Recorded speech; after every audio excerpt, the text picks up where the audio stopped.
Simultaneously. Yeah. Okay, so the question is that two particles A and B, they have been launched simultaneously from the top of a very high cliff. Uh, A has been projected with a speed of 10 meter per second horizontally, while B is launched at an initial speed of 25 meter per second at an angle of 37 degrees.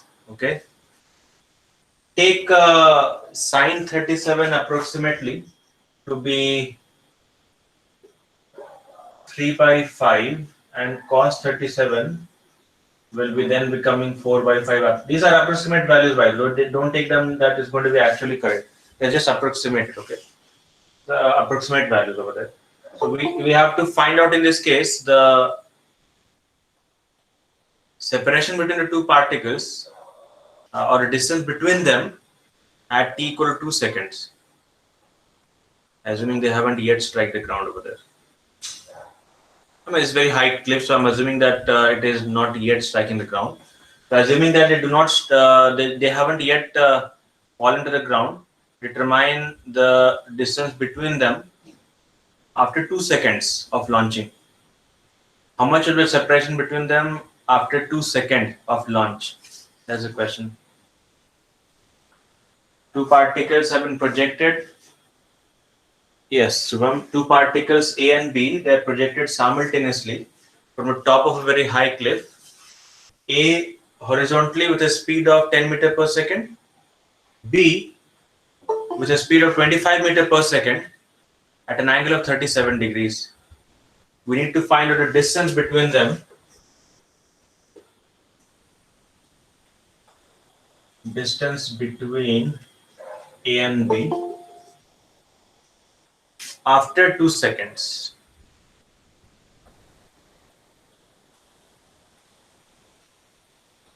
After 2 seconds of launch.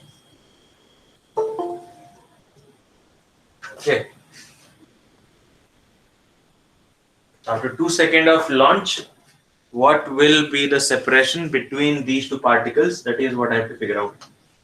They have been launched, they have been projected together with initial speeds of 10 meter per second and 25 meter per second for B. 10 root 17. 36 meter is not the answer. We're getting 10 root 17. Just wait, by the way. We get how much? We have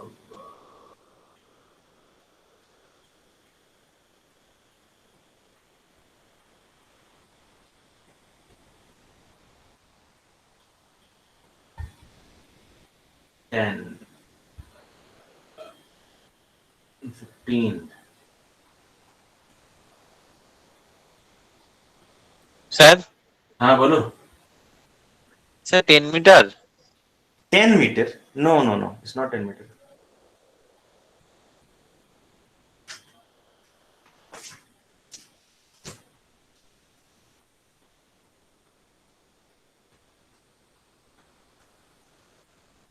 Root of 325 is how much? 325 is Sir, root 325 into 2. what? Yes, yes, that's fine. That's how much? Root 325 will be 25 into. Approximately 36 it is coming. Oh, that is Sir, why Swarna put 36. yes, sir. Sir, root over of 3, sir, root over of 325 is coming approximately 18. Therefore, 18 into 2 is 36. Yeah, that's fine. Okay, that's okay. But Priyanjana, is it 10 root 17? I think it is 10 root 13, by the way. Anyway, no, Priyanjana, it will be 10 root 13, not 10 root 17. It will be 10 root 13 actually, not 17.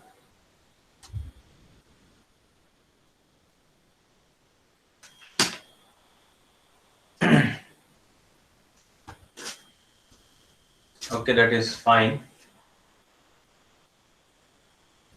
How have you people done it? Tronavo and who said, by the way, Me. me. I am Sir, not. sir, I did by means by Okay, the okay. relative velocity. ठीक है, that is fine. That is in fact why I asked this over there. Yeah, that's fine. You can actually apply the idea of relative motion over there. 20 root 3, no, Arkadeep, that is not correct. It will be actually 10 root 13 meters. In fact, because, yeah, I mean, so once they are in, once they're moving, for example, in air, they're both under free fall, in fact. So we can, in fact, consider the relative motion. What? 20 root 3? No, 20 root 3 won't come.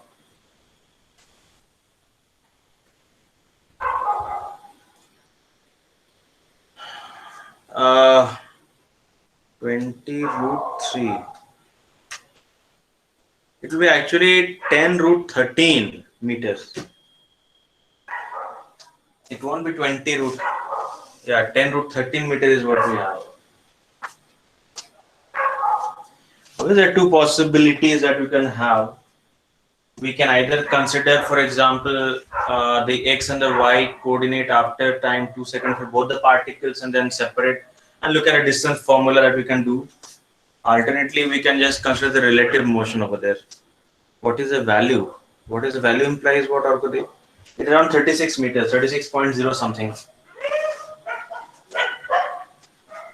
Okay. The easier thing to consider in this case will be to look at the relative motion. The point is that because they are both in free fall, once they are in air, they both have the same acceleration of g actually, which is 9. I mean, let's check 10 over there. Yeah, that's fine around. So what will happen is once they are in air, the relative acceleration is 0. If I figure out the acceleration of A with respect to B, for instance, or acceleration of B with respect to A, it is going to be 0 because they are both having the same accelerations. So relative acceleration becomes 0, which implies the relative velocity must be a constant.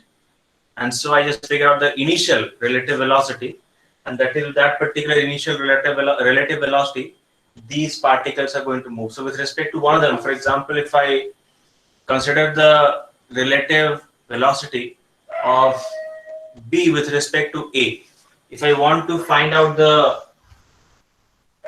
velocity of B with respect to A, the idea is to make A stationary. So I just add the velocity of A in the opposite direction. So I just take a velocity 10 meters per second this way, add to that, that velocity to each of them, A and B, in which case A will come to rest and B will have basically extra velocity added this way, which is 10 meters per second.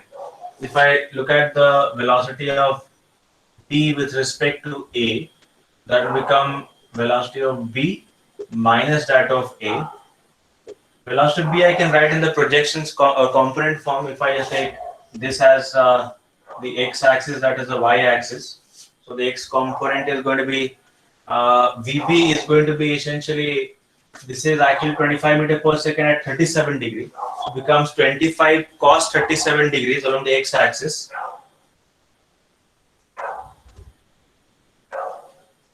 And 25 sine 37 along the j cap direction, minus that of A, which is 10 meters per second along I cap direction. This, all of them are in meter per second actually. Cos 37, I said approximately is 4 by 5, so I get 4 by 5 and 25 becomes 20, so I get 20 I cap and then minus 10, that makes it 10 I cap actually. So the end result will get 10 I cap and then plus 25 and sine 37 becomes 15 j cap. This is the, in meter per second, the relative velocity of B with respect to A. Because it's a constant velocity, so as seen with respect to A, the path of B must be a straight line, in fact. In fact, if I just look at it, a motion of B as seen by A, with respect to A, if I just go to the point A or just mount the point A over there, we just go over to the reference fixed to the point A, in which case the point A no longer moves. and B will seem to be moving at a constant velocity of this much, which is nothing but 5 into 2 I cap plus 3 j cap. So if I look at, for example, the direction of motion, because this is a constant velocity, the relative velocity is constant, therefore the path of B as seen by A must be a straight line as well. So as seen by A, the path of B is going to be a straight line. But what about the angle? Angle, if I want, I notice that the velocity direction with respect to the horizontal can be obtained as tan theta equal to perpendicular upon the Vy upon Vx.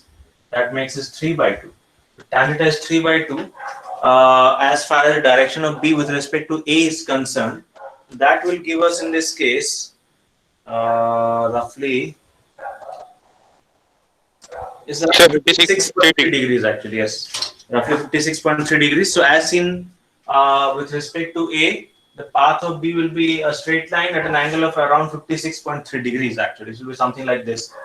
Okay, that implies in this case the path is first of all straight line. So I can just figure out a distance between them by looking at the separation between A with respect to A, how much B has covered in 2 seconds. So that will be nothing but the speed of this relative speed of B with respect to A multiplied with the time 2 seconds. So relative speed becomes in this case 5 into root over of 4 plus 9 root 13. So 5 root 13 meter per second is the speed. Multiply that 2 seconds, I get 10 root 13 meter per second meters. That becomes the required separation between these two particles. Okay. So the separation between them after 2 seconds is going to be 10 root 13 meters, which is approximately 36 meters over there. Okay. Independent of g, by the way, we say we never use the value of the acceleration due to gravity. We could have taken that one, but then that will always that will just cancel out. So there's no need, in fact. Okay. Okay, fine. Another one again. Sir, in this question, was there need to find the tan theta? Again, can repeat. Sir, was there any need to No, there was no need. There was no need. I was just checking it. Okay, there was no need for that. There was no need to find the angle actually. We just require the speed. That's all. I just wanted to see in what direction it's going. That's all over there. Okay. Actually, the speed is not required. Okay. Say there are just again two particles A and B. They are launched with a speed of 4 meter per second and a speed of 3 meter per second in opposite directions, and there is uniform gravity g pointing down. A is this and B is this. So we have two particles once again, A and B. They are projected simultaneously in opposite directions with a speed of 3 meter per second and 4 meter per second in uniform gravitation field g pointing downwards, which is you can take it as 9.8 or you can take it as 10, doesn't matter. By the way. So the question is, after what time will the velocity become mutually perpendicular? After what time will the velocity between of these two particles become mutually perpendicular? Can you tell me that?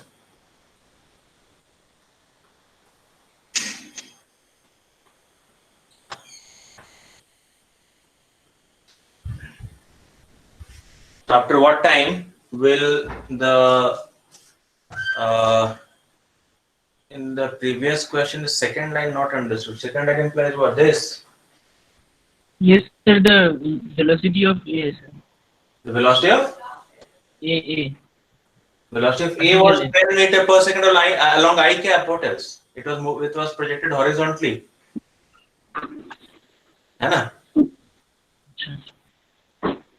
Oh, अच्छा. That is why it was 10 meter per second along I cap direction. Sir. हाँ बोलो. Sir, time equal to root 3 by 5 seconds.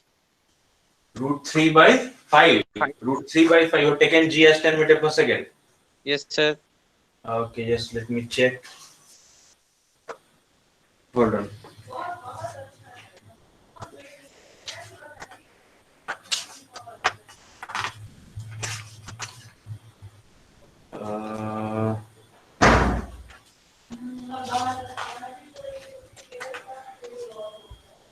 Where is it gone, by the way?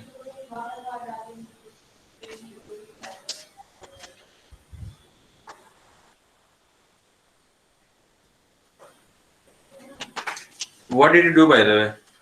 Yes, sir. It is coming under root 12 by 100. Under root 12 over 100, 100.12. Sir, Okay. Huh. sir, we can write that V1 equal to U1 I cap minus GT J cap and V2 equal to Minus? sir, V2 equal to minus U2 I cap minus GT J cap. Not minus. G is what? Taking the magnitude. Okay. Yes, sir. And G, I mean, J cap is pointing upwards. Yes, sir. Okay. Then V1 dot V2, their dot product will be sir 0 because Okay, they are fine. mutually perpendicular. Okay, that is okay. So then after calculating it is coming that GT square equal to V1 V2, then T is equal to root under V1 V2 by G. That means root under 12 by it is coming in 10, that means root 3 by 5. Okay, fine. That's okay. The idea is correct. I just couldn't find out the question in any case, by the way.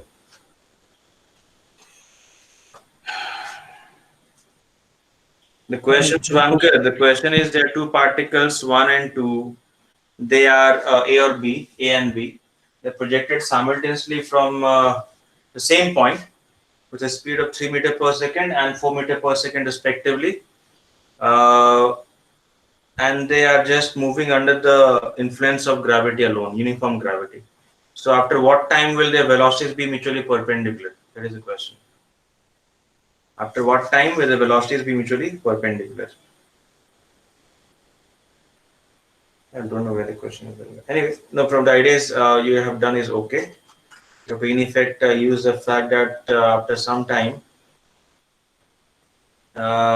whenever the velocities are perpendicular, the dot product has to be 0. So if you could just take it that way, then be useful. Bolo? Sir, the two particles are projected horizontally, so? Horizontally. Okay, sir.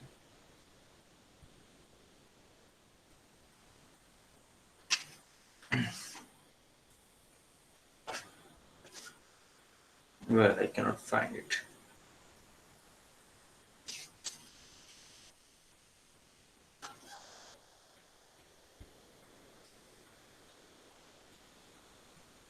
Okay, but we can always do that. Anyway, so the idea will be essentially the fact that as they move, for instance, the path of this will be something like this, path this is something like this. So some point they will be moving in such a way that their velocities are supposedly going to be mutually perpendicular. That could be happening after a relatively long time over there. But it's quite obvious So that, is there any way to find this using relative velocity? well, that what do you think? If we utilize the relative velocity, what do you think we can do? If I require the you see the relative velocity technically is a constant actually. The relative velocity always remain the same, isn't it? Because they are falling freely, the relative velocity is not going to change. So how come their velocity mutually perpendicular? If initially it was actually in the opposite direction. So how will it happen that the velocity become mutually perpendicular? Obviously, it won't happen with respect to, I mean, each of them. For with respect to one, the velocity, the other one has to be always the opposite actually. The idea will be that with respect to one, if I just consider velocity of B with respect to A, for instance, I'll have to make A stationary, so I'll have to add B this way. So that will be 7 meter per second. That should always happen actually. Yes, So the point, relative what? 0. Relative acceleration will come 0, so even constant is. Relative action is always 0 in this case because they're moving free fall. No, I am saying that because the acceleration is relative acceleration is 0, the relative velocity must be a constant. So whatever it was initially, it must be always the same. Now with respect to the ground, when the velocity becomes mutually perpendicular, maybe that one is moving this way, the other one moving that way, for example. But that is when they have mutually perpendicular velocity v after some times, and that is VB after some times. I can just draw them together, so they will have something like this. This will be happening after some time. In this case, even if I just look at the relative velocity, seconds, Resta. If I look at the relative velocity, I can consider velocity v with respect to A. So I add minus VA to that of B. So VB is this way, and to that I must add minus VA. So you see that it will be in such a way that the addition will be always be like this actually. So the relative velocity remains always the same. The angle between them can change. You see, we have in this case two velocities. One of them is in effect, if I call the velocity of a initial one as, say, for example, u1 vector, and of b it is u2 vector. In that case, we always have, I mean, say, if I look at the two vectors of a and b, after some time, ua will be u1 vector plus g vector into t. After some time, VA will become u1 plus g vector. There I have used vector, so that is why I'm using plus actually. If I use components, I'll use a minus sign in fact. And VB will be equal to u2 plus gt vector. So you see in this case that if I add, or if I look at the relatively, then these will always cancel out. So we always get the same thing, by the way, even when their velocity are perpendicular. So that way it will be difficult to obtain, it seems, by the way. I already know that this must be the relative velocity. So V has become something like this. So this one has become the minus of V actually. So what can we see, by the way? We can find a time. I know that this vector in length is nothing but u1 minus gt, and this vector in length is nothing but, oh sorry, that will be not actually. No problem, Rahul, it is okay. So I see in this case that these two are mutually perpendicular. So now there is seemingly no way apart from the dot product actually. The fact is that they are moving mutually perpendicular, therefore dot product has to be 0. If I just take a dot product as 0, since VA is perpendicular to VB, this will imply that VA dot VB, that must be 0. Okay. VA dot VB can be obtained from here. I get U1 vector. I hope I have talked about the dot product, by the way, isn't it? GT dotted with U2 plus GT, that must be 0. The dot product actually distributes over addition. So I can open the bracket the usual way.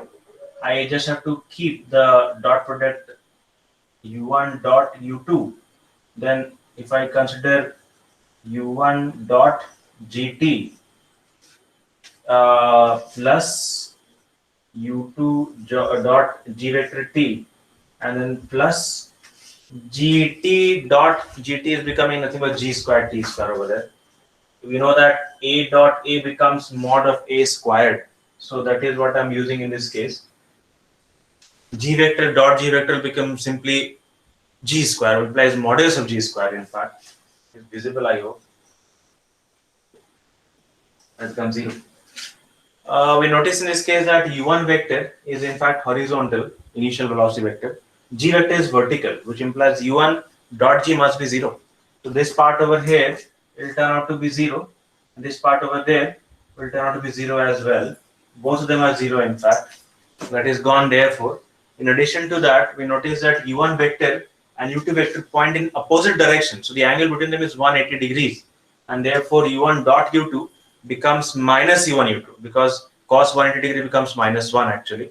So this becomes then minus U1 U2 in magnitude because the direct, I mean, already taken the dot over there.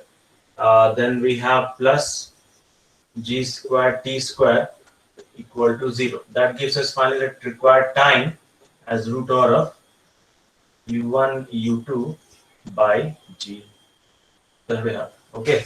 So you can just plug the number. how they become zero? Who they, by the way? Shubhankar, which one? U1 dot G, because they are perpendicular, that is why they become zero. Dot. So dot product of perpendicular vectors becomes what? A into B into cos of 90 degree, which is nothing but zero. Okay. That is why it gets to be zero.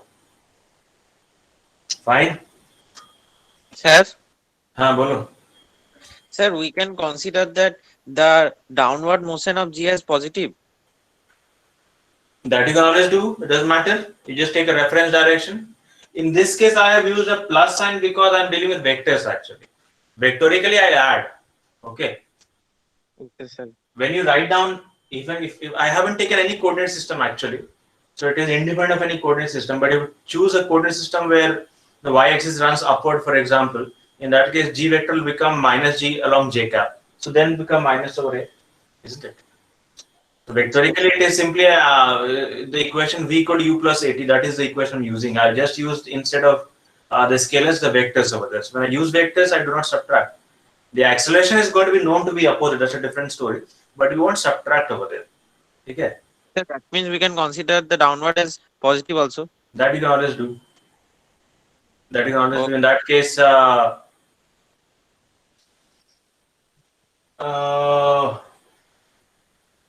yes, that's correct actually. G square. Yes, Navarin, that's fine. You have written minus there, Shubhankar, where? There.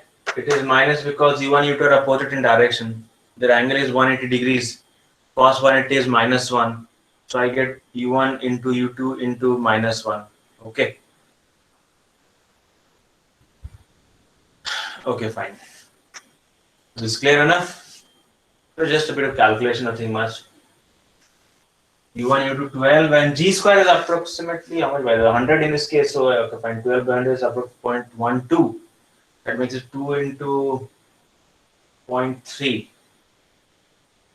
So 0.3 is how much approximately? The closest square root is 0.25 or 0.36, roughly in the middle. You can take around 2.5, approximately 0.35 second. Okay, that's fine.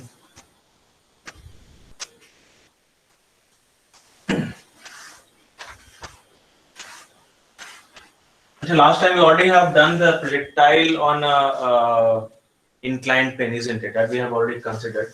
Anyway, if you haven't yet looked at the questions that book that we have, I mean, say Sohard, possibly, and Anik also uploaded last time, the SL, the second part, dynamics part. You'll find that there are some exercises at the end of the projectile motion. You can do all of them over there. It'll be useful if you just do them all. Okay, wherever. I mean, mostly they are dealing with both the inclined plane projectile as well as the normal projectile over there.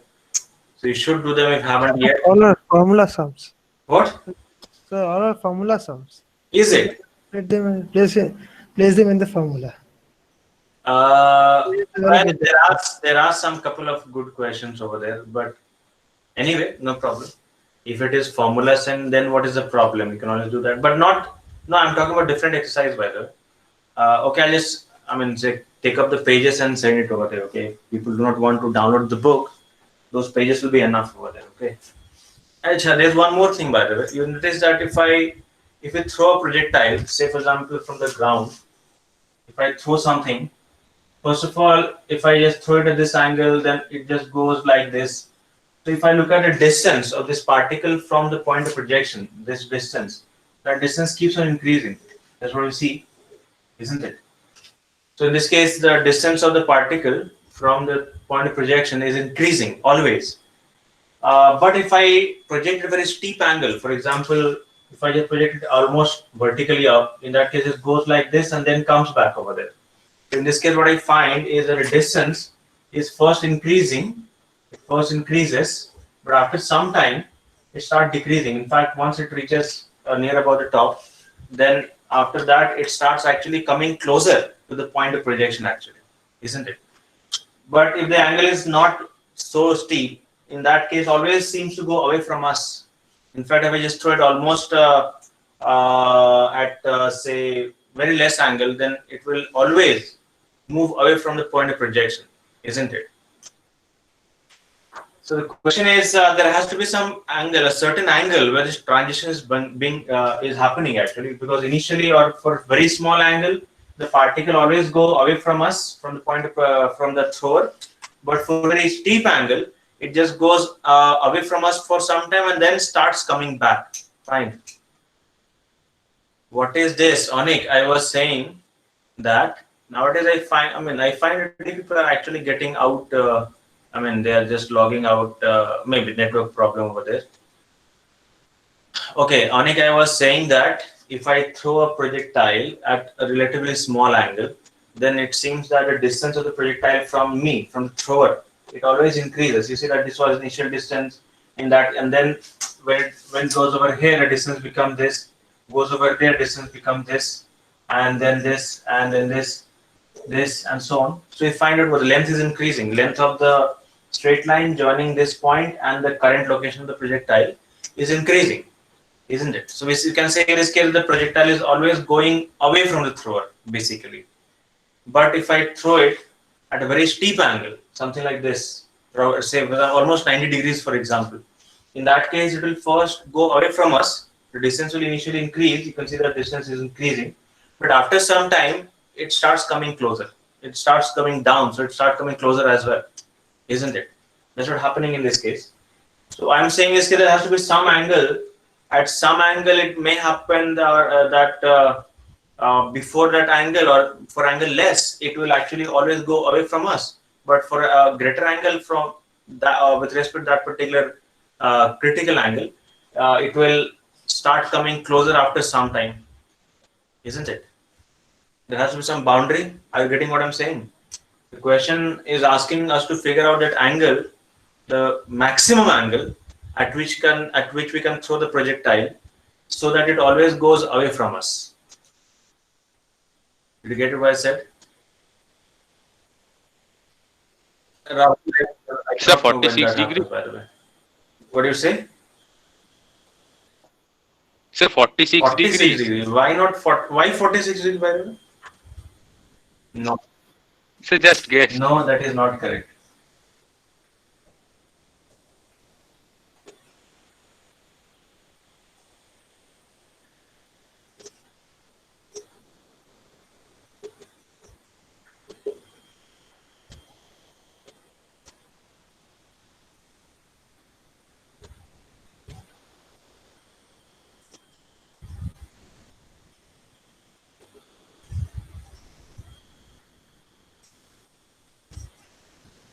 Away from us.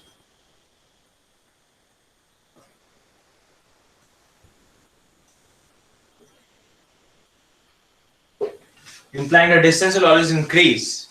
No, 45 is not the correct answer. 45 is not the correct answer.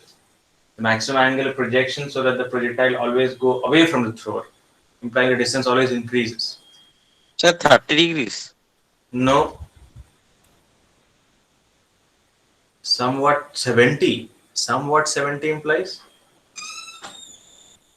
Why not 71 or 70 M69? What for 45 degrees the range is maximum, but that doesn't guarantee that's always going to go away from us. And Riktam, why do you think there's going to be that much over there?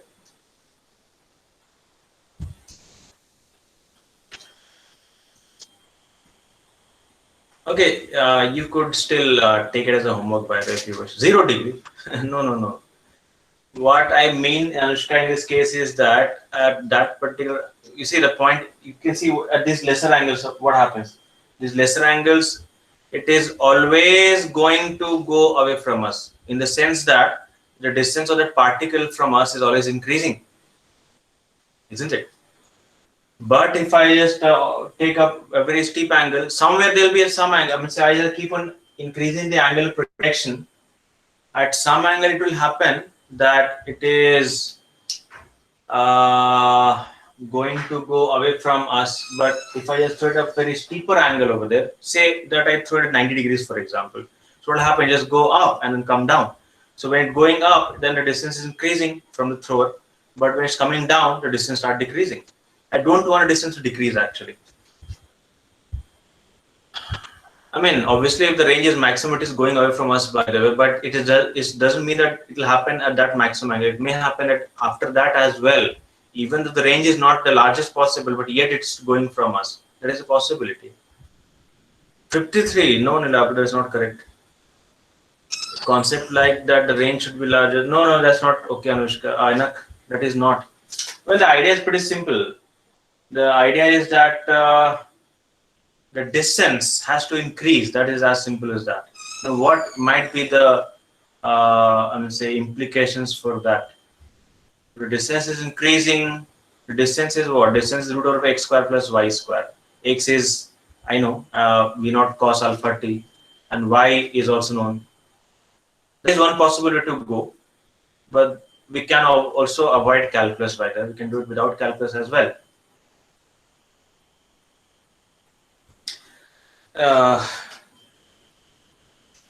You see, one very important idea that you need to have, and this is not true only for projectiles, but any kind of motion which is not in one dimension, but more than one dimension essentially.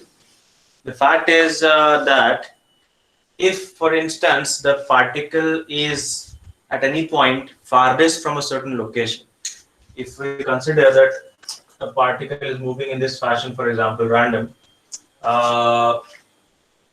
not exactly maximum, but even for me. Or let's look at, for example, sine inverse of 1 by root 2. No, Priyanjana, that's not correct. That is not okay.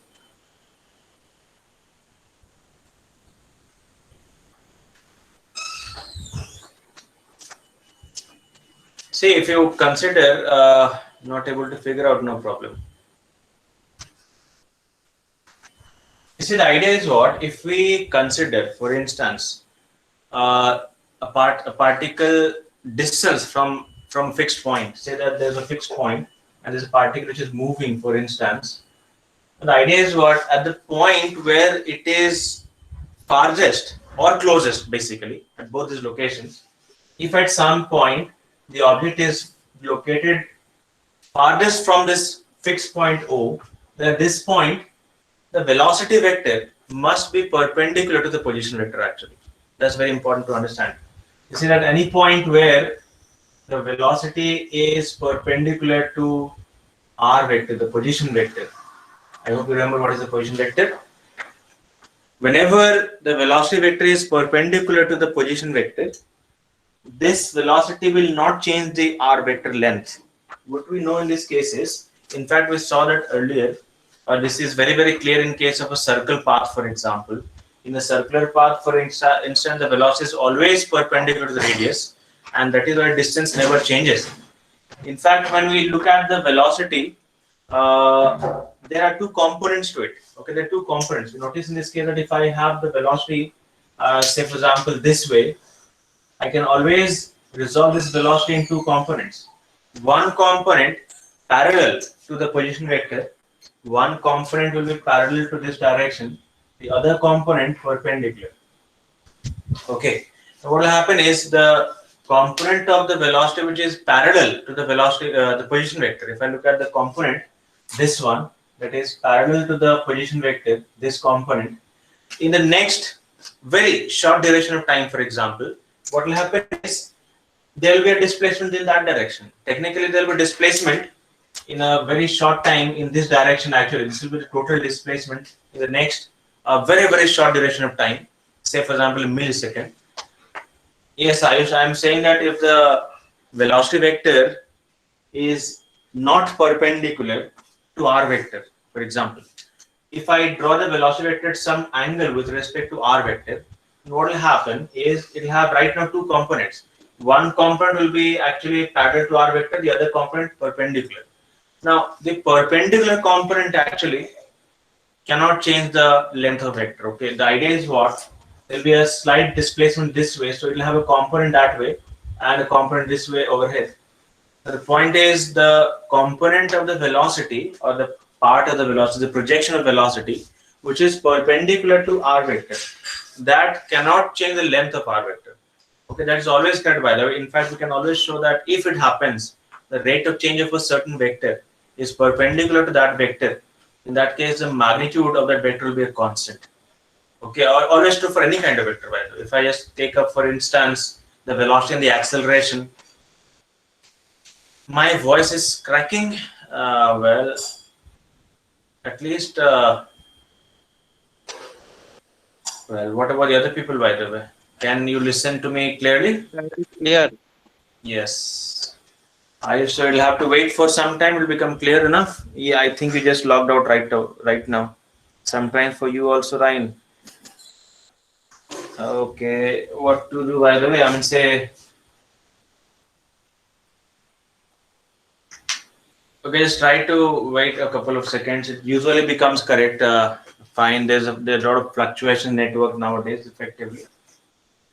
Okay, anyway, what I was saying is, yeah. What I was saying is, if we consider the projection of the velocity, the component of velocity that is parallel to the position vector, that part will be responsible to increase the length of the vector r, while the component of the velocity that is perpendicular to the position vector, that will be responsible to rotate the position vector actually. Okay, you remember this, that whenever or the two components of the velocity, they have two different roles. The component of velocity that is parallel to the position vector, that will increase the length of r vector. So it will basically increase the distance from the point O. Okay. But the component of the velocity that is perpendicular to r vector, it will have just a task to rotate that position vector. R is rotated. That perpendicular component cannot increase the length of the vector. Okay, that is what happens always. Specifically, for example, when you just talk about the circular motion, we shall find that the velocity and r are always perpendicular. They are always perpendicular. Therefore, the length of r never changes. But if it is not always perpendicular, say for example, an arbitrary path I'm considering, in that case, it will always be useful to remember that whenever the velocity, the part of the velocity which is perpendicular will rotate the path, while the part of the velocity that is parallel to the vector, position vector, will increase the distance actually. Okay, which also means therefore that when the particle is either farthest from us or closest, either farthest from this origin or closest. Example is, for instance, the elliptical path of the planets around the sun. At least I hope you know that planets, they move around the sun in elliptical paths over there. Ellipse is pretty much like a circle which has been compressed a bit, isn't it? Are you familiar with that idea?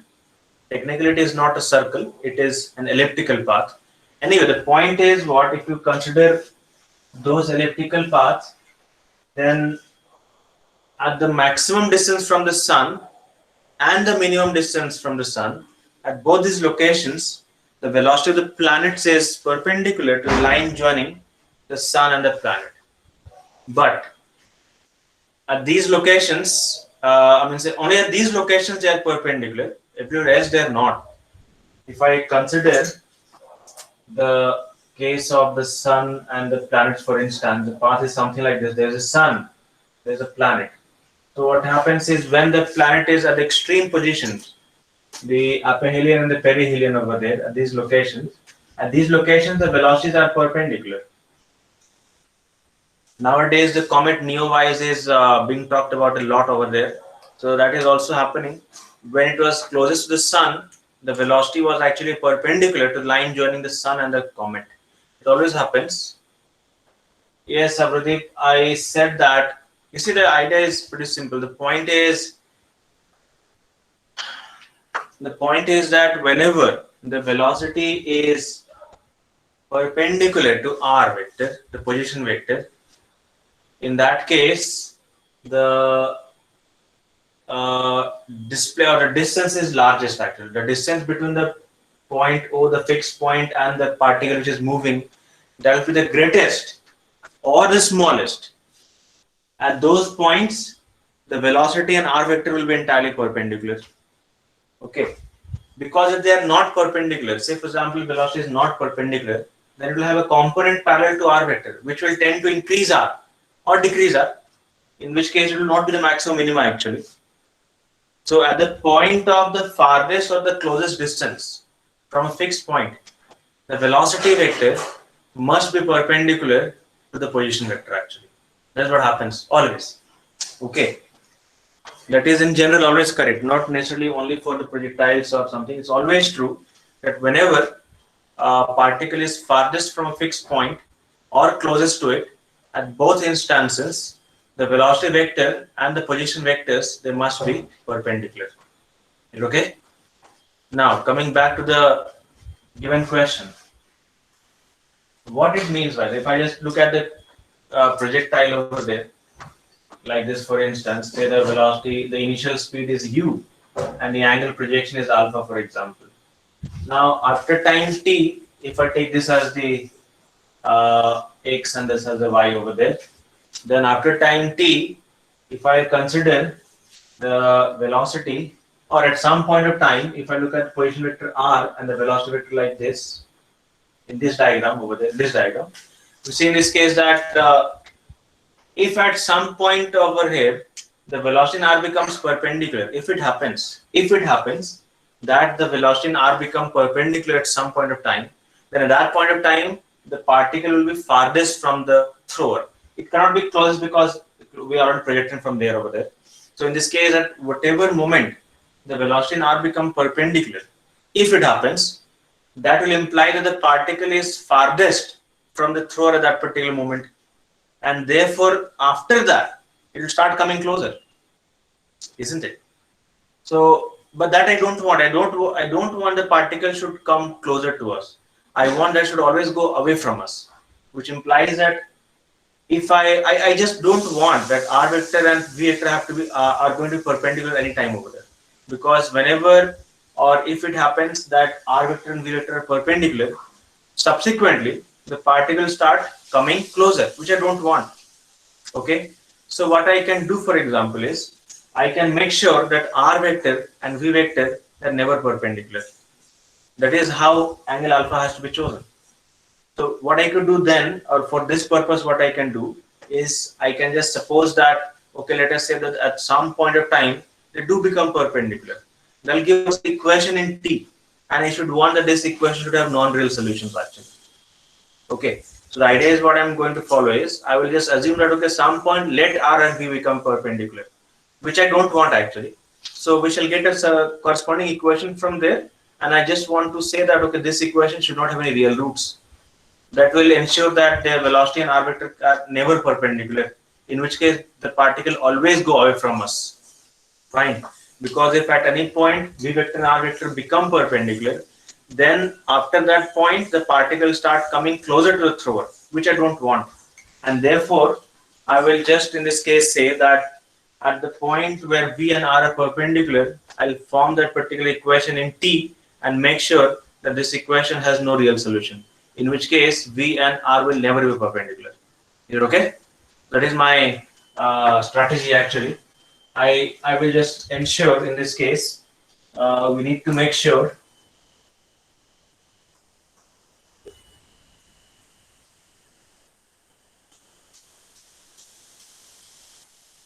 that r vector and v vector, okay, or I just need to make sure that r vector dot v vector equal to 0 have no real solution.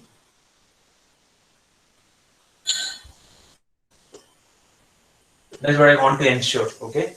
Because if they do become 0, the dot product at some t, it will imply that that particular point r vector and v vector are perpendicular, and as a result of which, after that, they'll start coming closer, which I do not want in fact. That is why I have considered this particular solution, this particular situation, okay? Now for that case, r vector is nothing but xi cap plus yj cap. This will give us in this case xi cap plus yj cap dotted with vxi cap plus vyj cap equal to 0. Let us first look at this equation, not understand the logic. Well, Abhirdeep, what I was saying is first of all, you must understand that whenever the particle is farthest from a fixed location, a fixed point, in that case, at that moment, the velocity vector has to be perpendicular to r vector. Okay, that must happen, because if it is not perpendicular, then the velocity will have some component parallel to r vector, which will tend to increase the length of r vector, which implies it is not yet the maximum. So when the particle is farthest, or when farthest from the thrower, for example, in this case, r vector and v vector will be mutually perpendicular. Is that clear that much? Is that clear? That whenever it is farthest, then at that point, the position vector and velocity vector they are mutually perpendicular. After throwing though, What? means after throwing the particle. Quite obviously, if you're not throwing, then how can it happen? No, means after throwing the particle, if the velocity means if the r vector and the v vector are mutually perpendicular, that time you are talking to. Huh? Ryan, you can't hear. Oh, that's bad, by the way. What to do?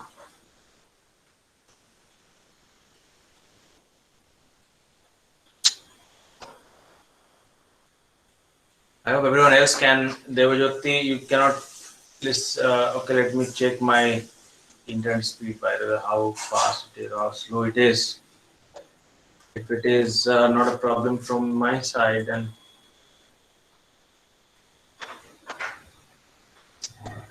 okay.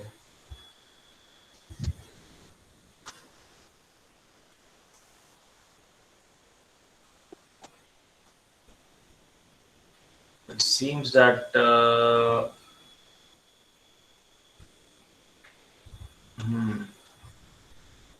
well, the net is on the slower side, it seems.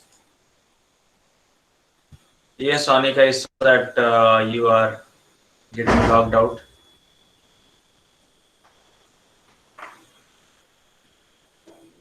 It seems that the internet speed is a bit quite slow today, actually. That's one problem we have.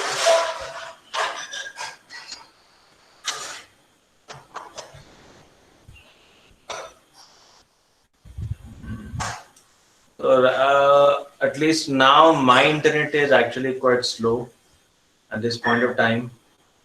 Well, the upload speed is quite fast, actually.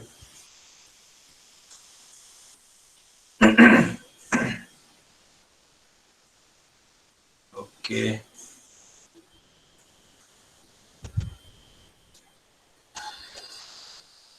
Crystal clear.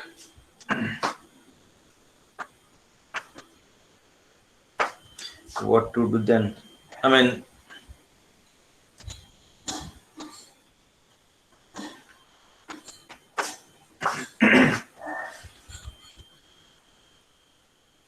it's all okay. Okay, hopefully for.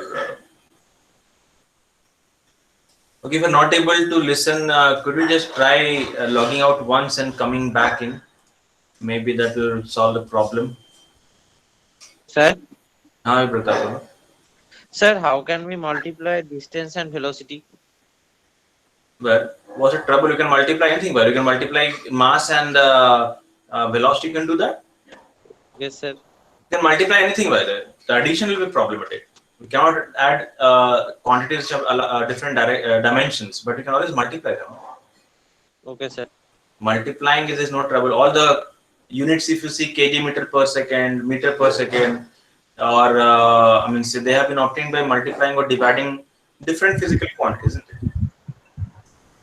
Yes, sir. Yeah. Okay, if any of you are facing, I mean, if you just face any problem regarding the sound, for example, or the video, just try to come back, okay, after logging out. Most time that solves the problem. But for the moment, people who are not exactly, who asked the question, Apradeep, I believe. Yes. Okay. Can you understand in this case that at least one thing, that whenever the particle is farthest from the origin, from the point of projection, the velocity has to be perpendicular. That much can you understand, Abradeep? Because if it is not, then what will happen is the velocity will have some component parallel to r vector, and that will actually increase the distance. Is it okay? Fine. So what I'm trying to do in this case is, I'm just trying to say that I do not want the particles velocity to become perpendicular to r vector. I don't want that, because if that happens, in that case the particle has reached the maximum distance and then then it will actually come back. So the distance will decrease. That I don't want. That is why I need to ensure that r and v are never perpendicular. For that case, what I am doing is I'm just looking at the equation r dot v equal to 0, and I'm just going to say that this equation should not have any real roots. You can see that when I just do this, it will actually become a quadratic in time. Actually, it will become a quadratic equation in t. So I would like that this quadratic equation does not have any real root. For that case, I'll make the discriminant positive. Negative actually. Is it okay? That is the strategy I'm trying to follow over there. Fine. Okay, today it seems. No, distance is not necessarily vertical distance. Distance is this one. That is a distance. This will become distance. This is the one which should not decrease actually. That is root over of x square plus y square actually. That should not decrease. Obviously, we can do it by calculus method as well, but I'm just showing you alternate solution, a way to think actually. That is more important. Calculus is quite mechanical over there. Non-real parts not understood. What's the trouble? Because if there was a real root for this quadratic, it will imply that at that particular point of time, this will be valid, which implies this will be valid, which implies r and v will become perpendicular. But that I don't want. Okay, if there were real solutions of that equation that I'm going to get, it will imply that at those moment of time, the velocity is perpendicular to r, which implies the particle has attained the maximum distance, which I don't want, because after it will start decreasing. That is why I look for, in this case, non-real solutions. Okay, there. In this case, yeah, because this angle is actually not one of the possible angle actually. That is why so now. In this case, it will always decrease. You'll see the angle is quite large actually. It will be around 78 degrees over there. So for this angle, it will actually always increase. That will happen because my diagram is for an angle which is less than that maximum over there. Okay. Let us see what it becomes by the way. Dot product will imply that we have x into vx plus y into vy. This must be 0. Now I can just plug in the x coordinate and the y coordinate, x velocity and the y velocity. What will happen? The x velocity will become u cos alpha into t. That is the x velocity, x coordinate. X velocity is nothing but u cos alpha, which is a constant. I get this. Then y becomes u sin alpha t minus half gt square, and vy will become u sin alpha minus gt.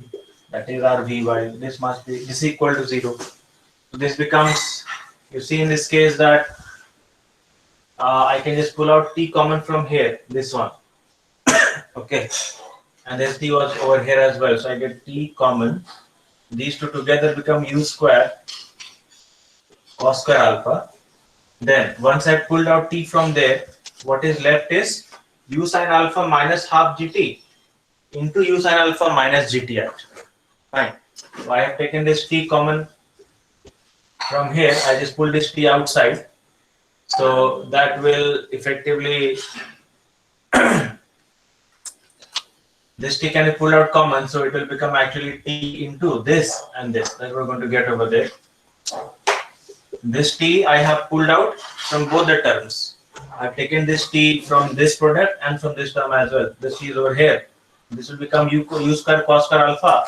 And I multiply these two out, I end up getting in this case u square sin square alpha minus 3 by 2 gt u sin alpha, and then plus that is the equation I'm going to get. Okay.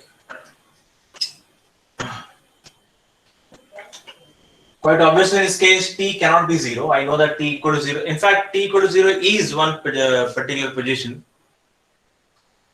After dot product, I repeat on it. Okay, that's great. After dot product, I have simply replaced x equal to u cos alpha into t and vx as u cos alpha. Then y was u sin alpha t minus half gt square and vy is u sin alpha minus gt.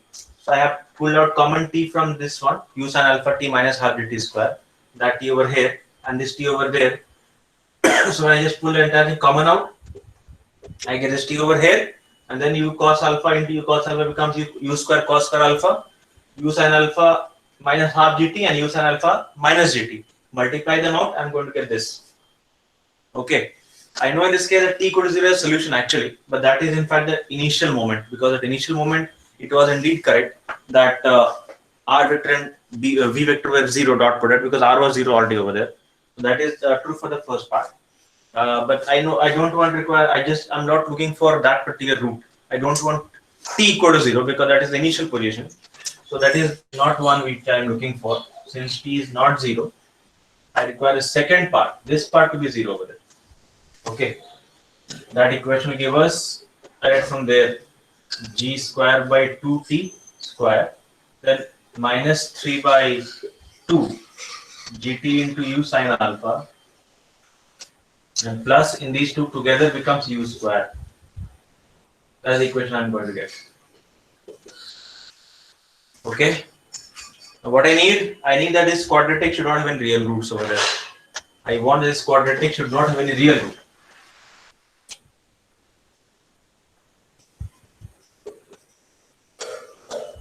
Since this quadratic cannot have any real roots, because if there are real roots, in that case, that point at that moment of t, the particle will farthest from the thrower and then it will start decreasing the distance. That is, I don't want.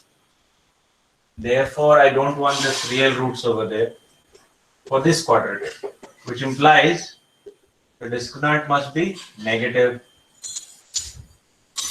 And that gives us in this case, this will imply b square is 9 by 4 g square u square sin square alpha. So I get 9 by 4 g square u square sin square alpha minus 4 ac, that becomes 4u square into g square by 2. This must be negative. That is what I want to be negative. Okay. That will give us in this case, you see that u square g square be cancelled out, a positive that's gone, 2 to the 4. So I end up getting in this case sin square alpha to be less than 9 by 8, and that gives us sin alpha to be less than root over of 8 by 9, 9 by 8, sorry. Sorry, what I'm writing is 8 by 9 by the way. It will become 9 will go in a denominator. So that will be sin alpha has to be root less than root over of 8 by 9. That is the condition I want.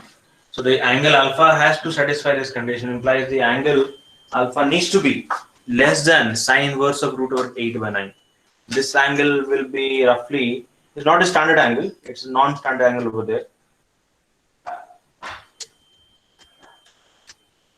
That gives us roughly 70 point, okay, Riktam talked about this quite close. It's around 70.5 degrees in fact. Riktam said about this.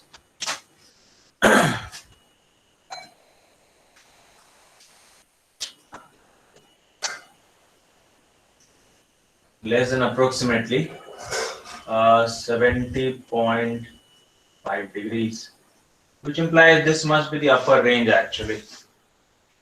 Okay, if it is more than this angle, then quite obviously after some time starts coming closer, which I don't want.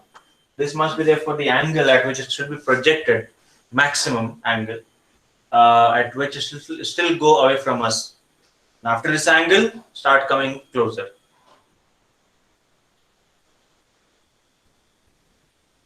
Actually, when it is perpendicular, the distance is maximum.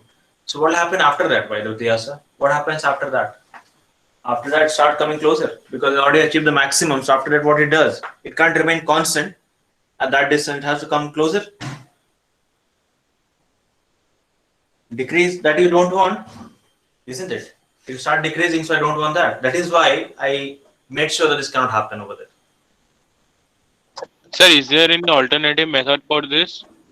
Yeah, there is. This becomes too cumbersome, it seems. Yes, sir, a bit. No, it's actually not cumbersome, but the explanation is too much because this idea was new. The problem just doesn't take anything much, but the straightforward solution will be to differentiate the distance with respect to time and set it negative actually. Because if I look at a distance, actually it'll come to the same equation. Notice this.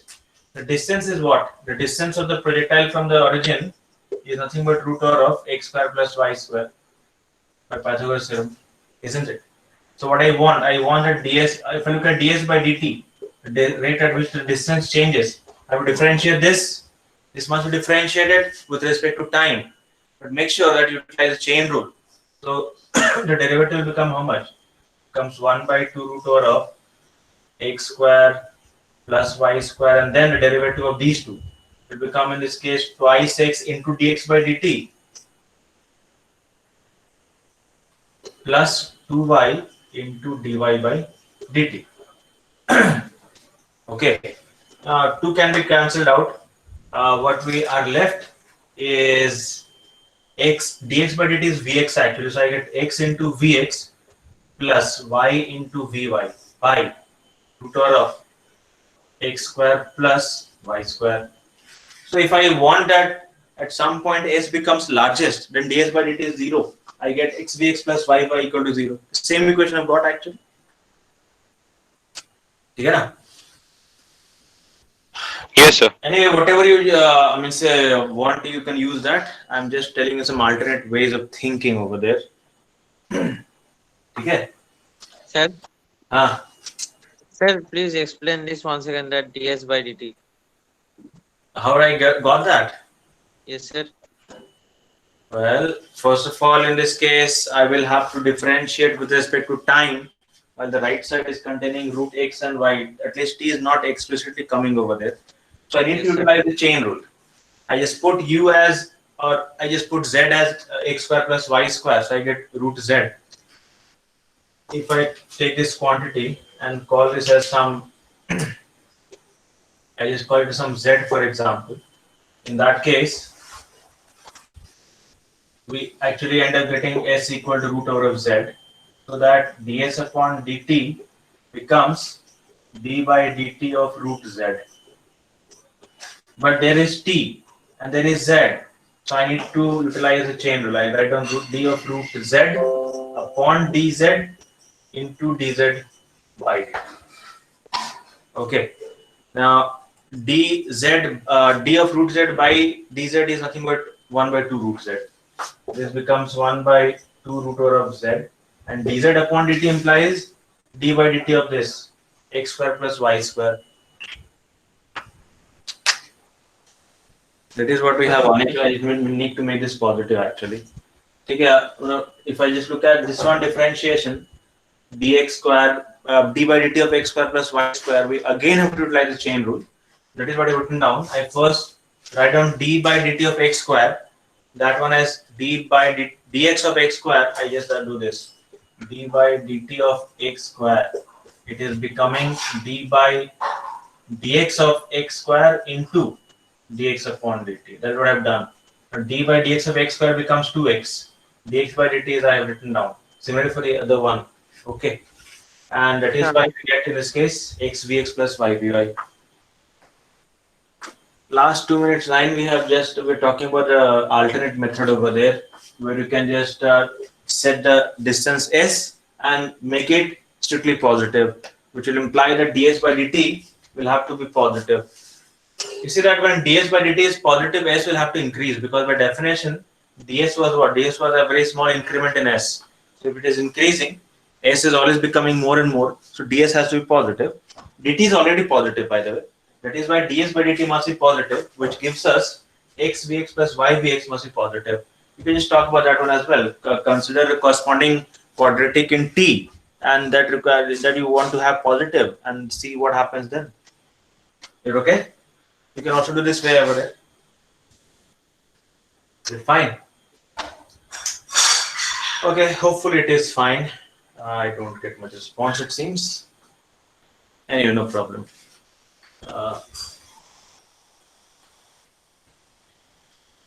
By the way, one very interesting thing you see, normally we consider that we throw something near the Earth's surface, it is going to move in a parabolic path. That is what we have seen, isn't it? We can just obviously throw it horizontally. In this case, going to fall over there. Now, a very interesting idea was put forth, I think, possibly by Newton himself. See what happens, for example, if I consider, say, the bigger picture. Say, for example, that Earth is a sphere. Earth is a large sphere which is featureless. Say, for example, that there's no buildings, no trees, no mountain. There's only one mountain. Say Mount Everest is what we have. This is the Mount Everest over there. And at the top of this Mount Everest, we have mounted a gun. Okay, there's a gun which has been mounted, and this gun can fire high-speed projectiles over there. Okay, and we assume, for example, for the moment, there's no air resistance. Okay, what's going to happen in this case? If I just fire a projectile, it is known that it's going to just fall after some time on the Earth, following a parabolic trajectory. So if I just throw something, fire a projectile, just go fall over here. Okay. What if I increase the projection speed? It will go a bit further before falling. So you just go ahead a bit and again fall. So now we again increase the distance. Yes. Okay, I've told it. Fine. So just go further, again further, again further, again further. But this time it is unable to fall either. So it's just going to go along a circular path, essentially. You see that? Exactly. It starts revolving around the Earth. So this time the path is no longer a parabolic, by the way. Sir, how is this How is happening? it happening? It happens for a particular speed, actually. It won't happen for all the speed. We're just firing at a higher and higher speed, by the way. What's the trouble with that? It does happen in real life, Shubhankar. That is what the rockets are for over there. It seems a bit weird. Why it is weird? Sir, means how it starts revolving around? Because it's unable to fall. What else? Yeah, it's unable to fall because it's trying to fall. But the fact is that the speed is so much that by the time it falls 1 meter, the Earth's surface also goes away by 1 meter. So it never falls, essentially.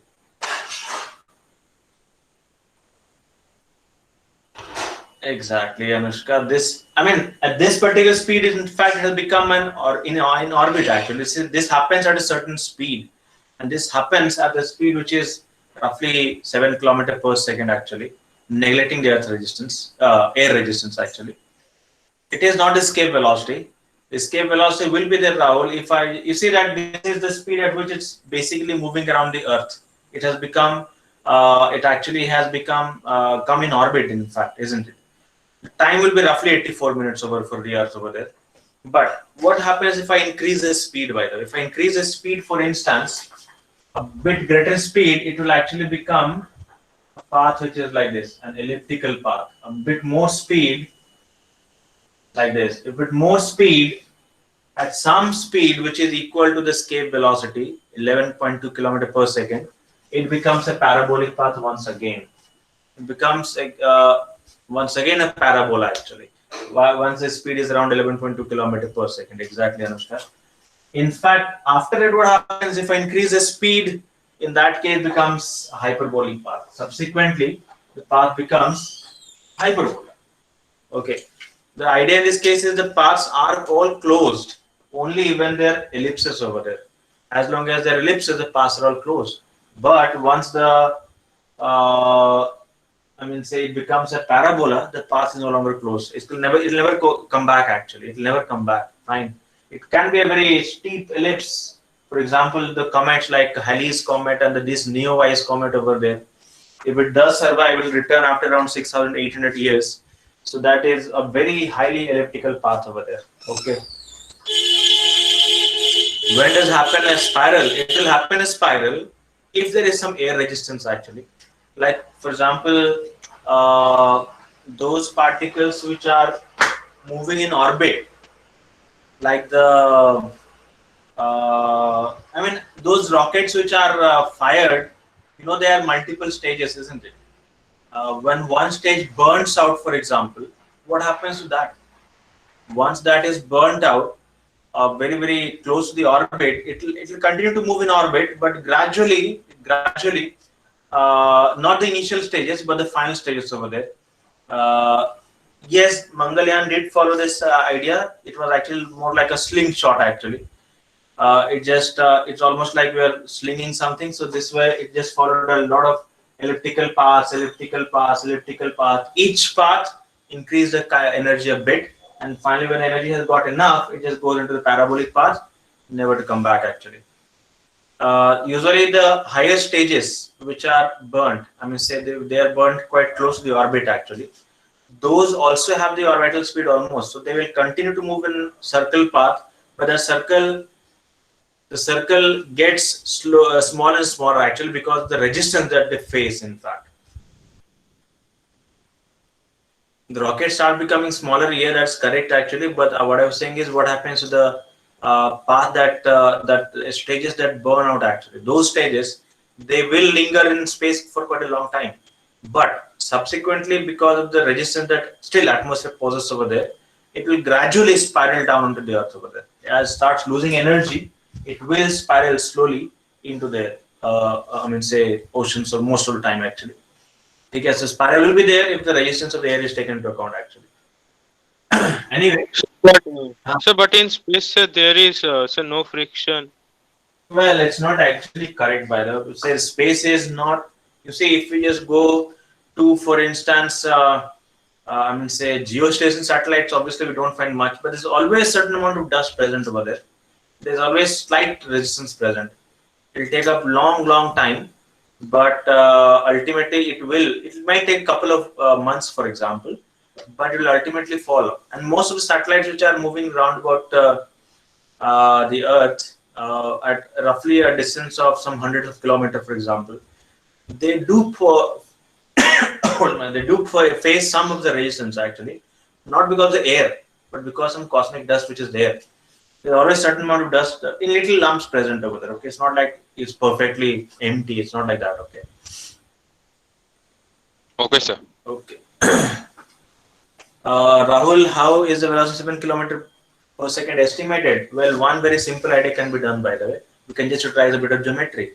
You see, in this case, if I wanted to look at that particular speed, of exactly how that speed is coming up,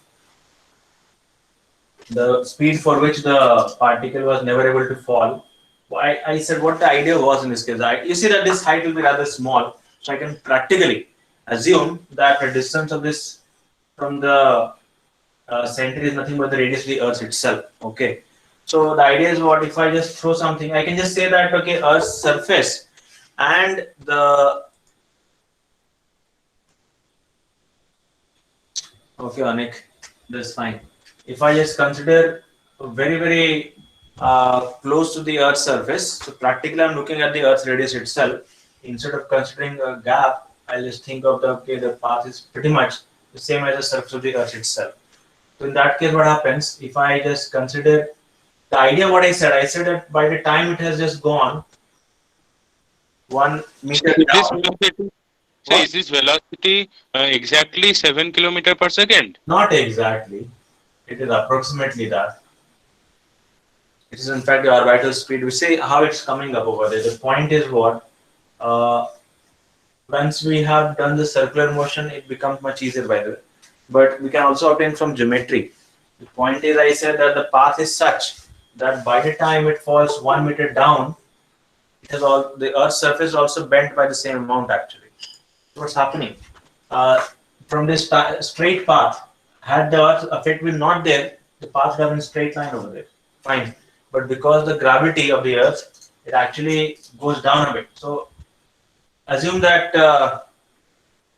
because the path is like this, so from this path, it has deviated by this amount, which is roughly half gt square. In fact, this is actually along the radial direction. This is along the radial direction.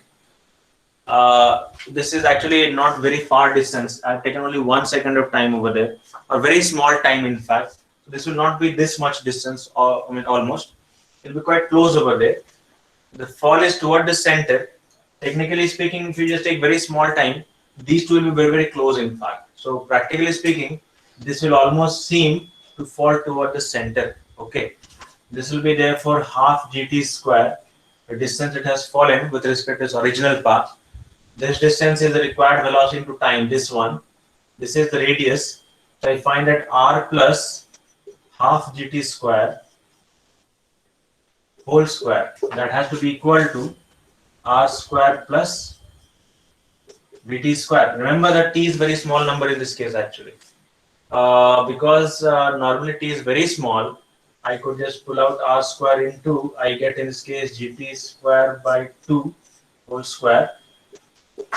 This is r square plus b square t square. Now the point is, when x is very, very small number, there is some approximation called the binomial approximation. It so happens that when x is very small compared to 1, this approximately same thing as 1 plus nx. This is called a binomial approximation. If x is very small compared to 1, 1 plus x whole raised power n is approximately same thing as 1 plus nx. Okay. This is what I apply over there, because I know t is very, very small in this case. So I can apply this approximation over here. 1 plus gt square by 2 whole square, I can simply write down as 1 plus 2 times. This I can write down as r square into 1 plus 2 into gt square by 2. That's what I can do over there. I utilize that particular approximation. Okay. This becomes then r square plus b square into t square. Now I open up the bracket on the left side. If I open the bracket, I get r square plus r square into g t square. Okay. The right side becomes r square plus v square t square. R square cancels out from the two sides, and what remains is r square into gt square equal to v square into t square. So v square can be, oh sorry, there's no mistake by the way.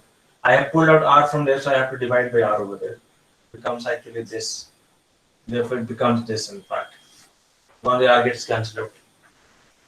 T square gets gone, and I end up getting v square equal to gr. That gives us v equal to root over of gr. For this speed, it happens over there. For this speed, it's going to happen that it will just go along the circular path. Just wait.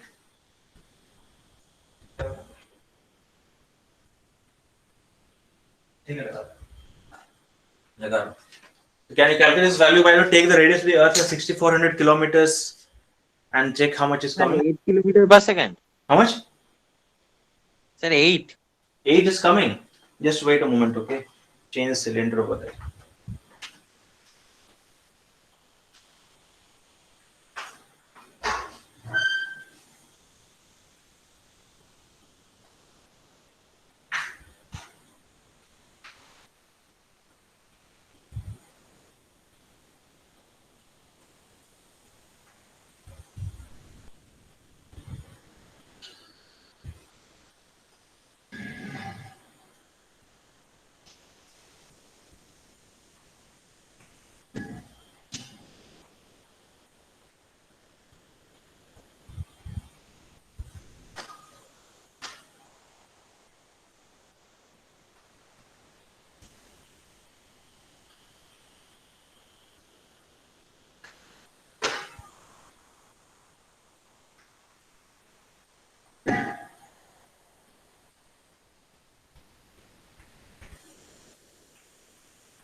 Okay.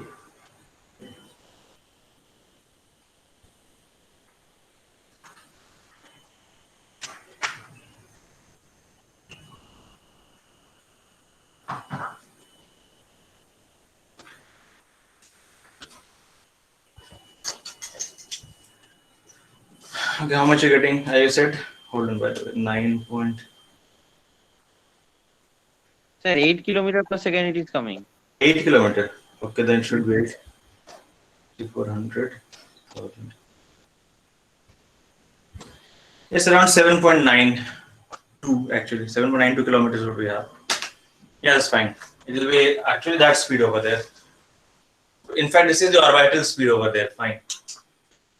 Anyway, that's interesting idea, by the way. This was. Sir, how did you write the first line?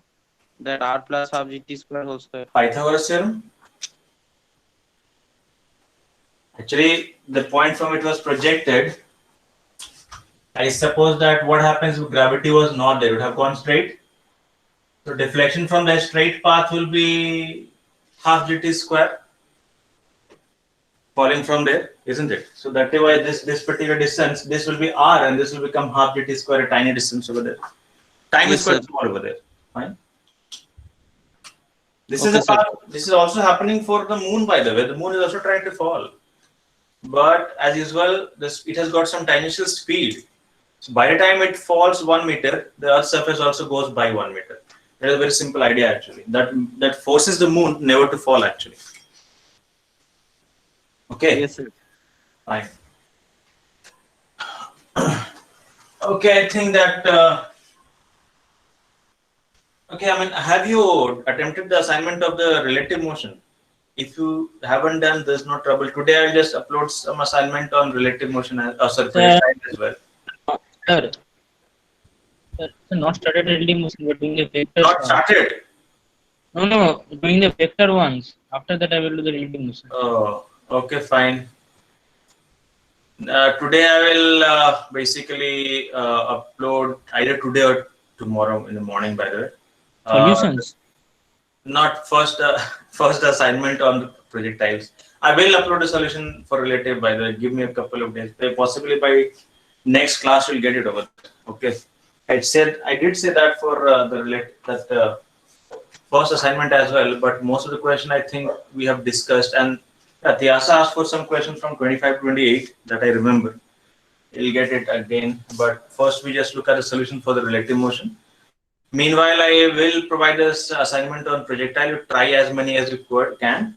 And I said already, the question that we had from that book, S.L. Looney, there are also some good questions. So first you could try them, then you can just move over to the other parts. Okay. If you once you have taken up, for example, the coordinate geometry, we can actually talk about. Okay. 9 to 11, no, that I don't think that is a very good idea, Onik. That is too much of trouble. I think the morning was fine enough. Doubt left for many days. Which doubt? So Monday morning, all of you are free, by the way. Sir, school from 8 a.m. School from? Sir, 8. No, 8, I'm talking about 6, by the way. Yes, sir, free. I mean, but every other, what do you think about?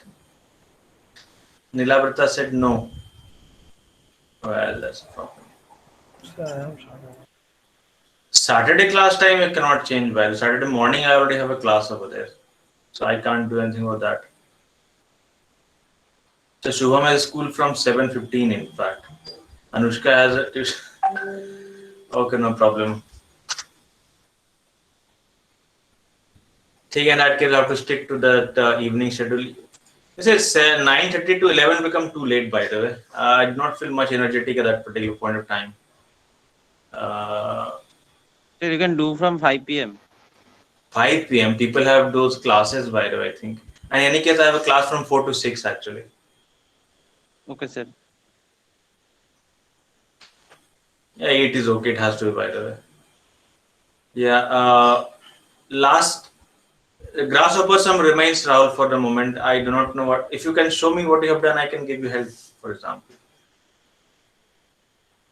repeat what Rahul last something. Anushka, we haven't talked much about the last 8 minutes, by the way. We just were talking. Did you see that particular derivation for the speed?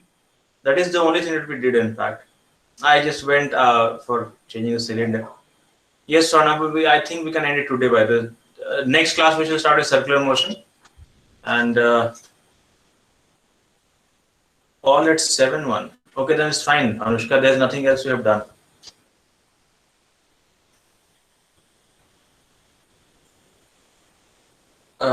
Okay.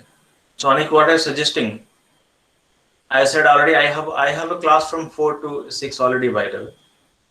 We'll take extra class. Extra class for what, Rahul? No, actually not talking about extra classes. Some people are saying that this particular time from 8, possible people are sending too much, they are facing too much problems. They're